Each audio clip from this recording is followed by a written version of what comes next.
it's difficult for you to understand that at this time ISKCON was a fledgling society, and it was probably the most exciting time in all of our lives. There were a few temples, not many, 7 or 10 temples around the United States, and then the devotees had gone to England, but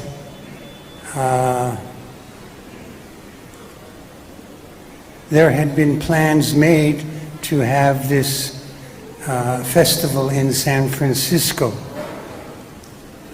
Ratha Yatra festival, and Srila Prabhupada was going to come to this festival. So for me, I was so excited because this was 1970, but I had waited 2 years to see Prabhupada.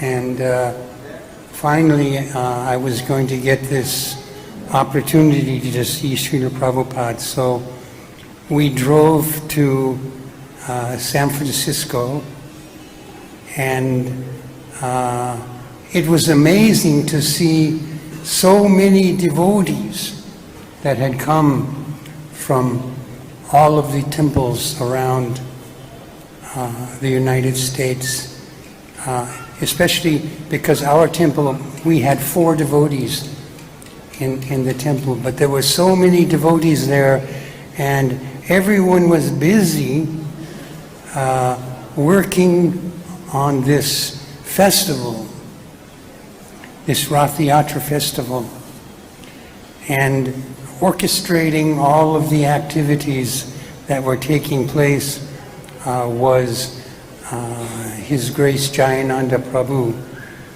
And so he would ask you what your skill set were, and then according to that he would engage you in a suitable service. So because I was a cook and I had also carpentry skills, immediately he engaged me in one of these activities. I think I had to cook the sweet rice for the Ratha Yatra festival. So normally in the temple we make one small pot of sweet rice because not that many people would come to our Sunday feast. But then we had, on a grand scale, huge pots of milk and different spices and things that we used, and sugar to make the sweet rice. And we would cook all day long, and then when we finished, there would be a mission where we would have to go out. Building supplies were needed. And so he said, okay, I want you to go here and get these pieces of lumber. Might even have been the wheels that they had used on the carts, but we did that, and we would work tirelessly from early morning until late at night. And this work, it took several days, but the underlining motivation was that Prabhupada was coming. And for many devotees, this was going to be the first time to see Srila Prabhupada. And so I was so excited. And Prabhupada, on the day of the Ratha Yatra festival, he came, and originally he was going to ride on the Ratha Yatra cart, but there had been some threats from the Black Panthers that they will, cause harm to Srila Prabhupada. So he came by car, and when he alighted from his car, this was my first opportunity to see Prabhupada physically. And he was wearing his saffron dhoti, and it flowed to the ground. And he began looking at Lord Jagannath, and he began dancing. And everybody was saying, Prabhupada's dancing, Prabhupada's dancing.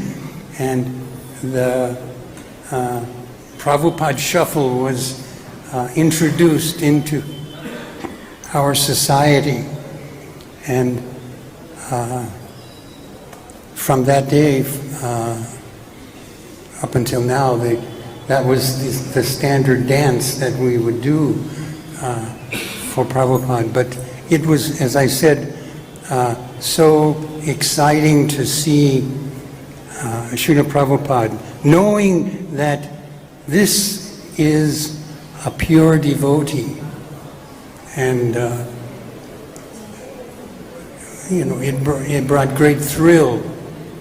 But the construction of the Ratha Yatra cart had continued, and as I said, we worked tirelessly day and night.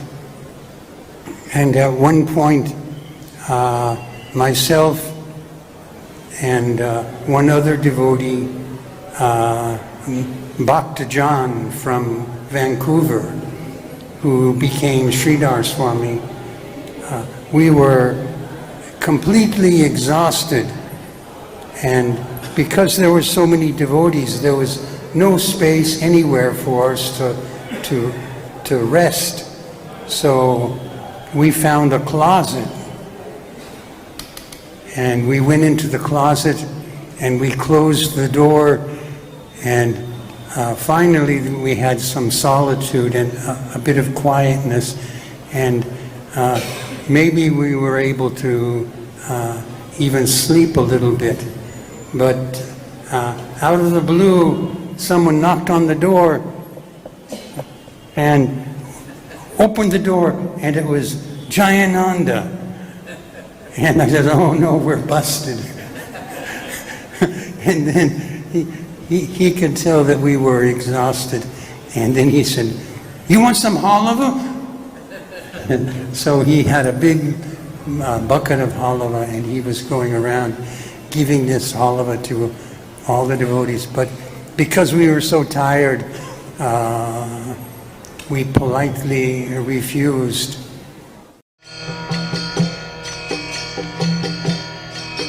Hare Krishna, Krishna Krishna, Hare Hare, Hare Rama, Rama Rama.